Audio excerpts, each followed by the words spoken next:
Hi, everybody. Happy Friday.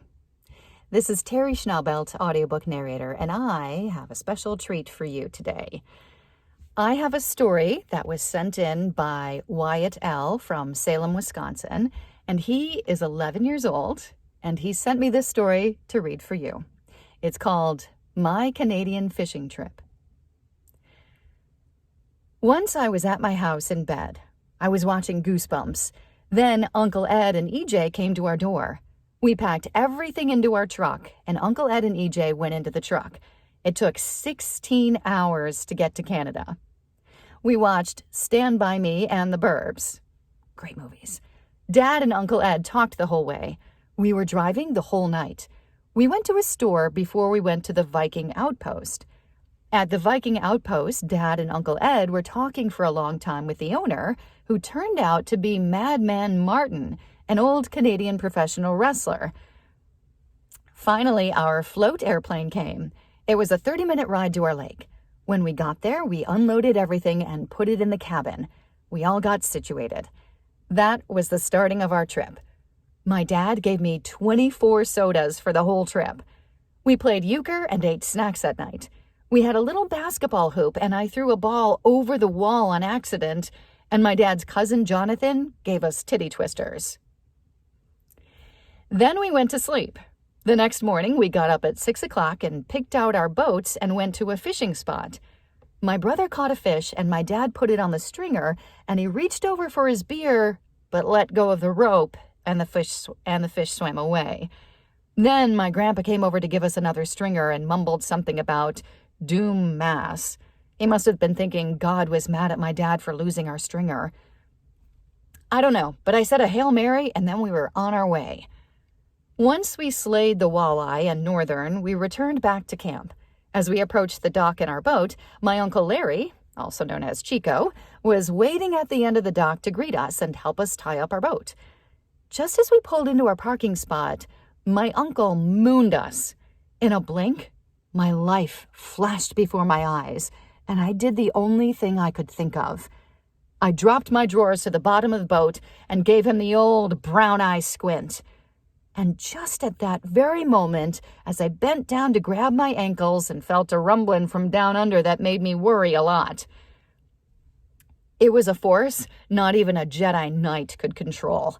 The noise that followed echoed across the lake for miles and made birds fly from the treetops.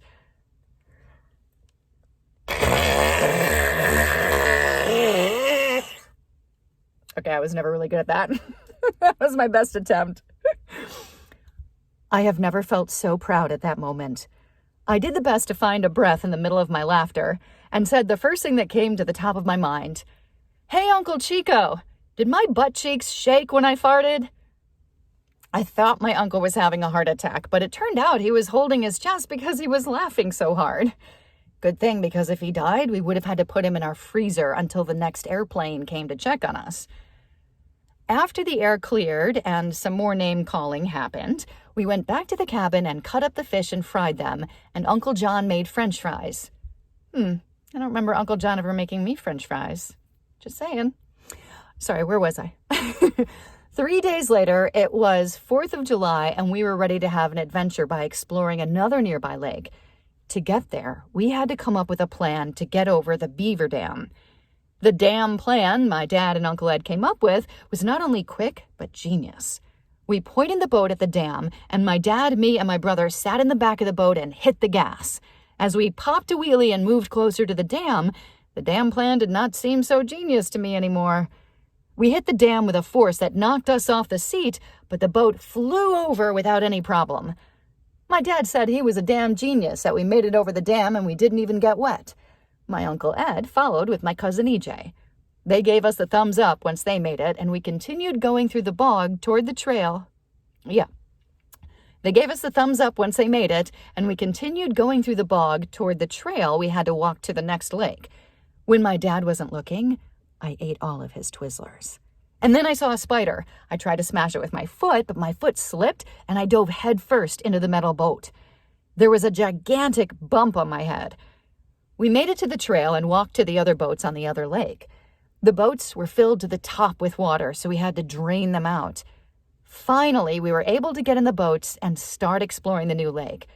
We saw a cabin on an island, and we went there, and it started to rain. We did not know that a storm was coming from another direction. The sky turned almost black, and lightning was immediately over the top of us. There was so much lightning. My dad and Uncle Ed were worried, but we were getting soaked, and the storm did not look like it was going to end. We decided to stay close to shore and go back to our lake. It was cold and miserable, but EJ said it was like Navy SEAL training. After that, we made it our mission to get back to our lake. Then, when we got on our normal boats, it was all muddy. Uncle Ed, EJ, and my brother got stuck in their boat. After they got unstuck, we had to face the dam again. My dad didn't even slow down to come up with a damn plan. He hit the dam gas and told us to hold on to the damn boat. We were going in the same way as the water this time, so we didn't even fall off our seats this time. We watched Uncle Ed, EJ, and my brother get stuck in the dam. My dad said they didn't give it enough damn gas and they got damn stuck. I don't think the beavers were happy either. Then finally, we all made it back to our cabin just as the rain stopped, but we were soaked and freezing. I was sure glad we didn't get stuck out there, but I still want to do it again. We had a few more days of great weather, great fishing and fun at night, playing cards and Farkle. What is Farkle? I'm going to have to Google that. When the last day came, it felt like we were only there for a couple of days, but we were there for 1 week. We packed up our stuff and put it on the dock. Sadly, we all sat on the dock waiting for the plane to arrive to bring us back to our car in the real world. The lake was like a mirror that morning. Only bugs swimming on the water made small waves. I could hear a loon talking across the lake. It was probably telling us to leave because I scared her loon babies with my echoing boom the other day, or a few days ago. The plane arrived a few minutes later. We unloaded the other fishermen's stuff that came in to start their week, and we loaded our stuff in to end ours. On the way back, I was very sad. We got stopped at the border crossing, and they had to search us in our car, and if we had over the amount of fish we were supposed to have. If we did, we would have gotten arrested. When we got back home, my mom was so happy we were back. She couldn't stop hugging us. I was glad to see my brothers and mom, but at the same time, I can't wait to go back to the Great White North and start our next adventure. Thank you, Wyatt L. from Salem, Wisconsin, for sending me this story. And I hope it put a smile on the face of a few other people.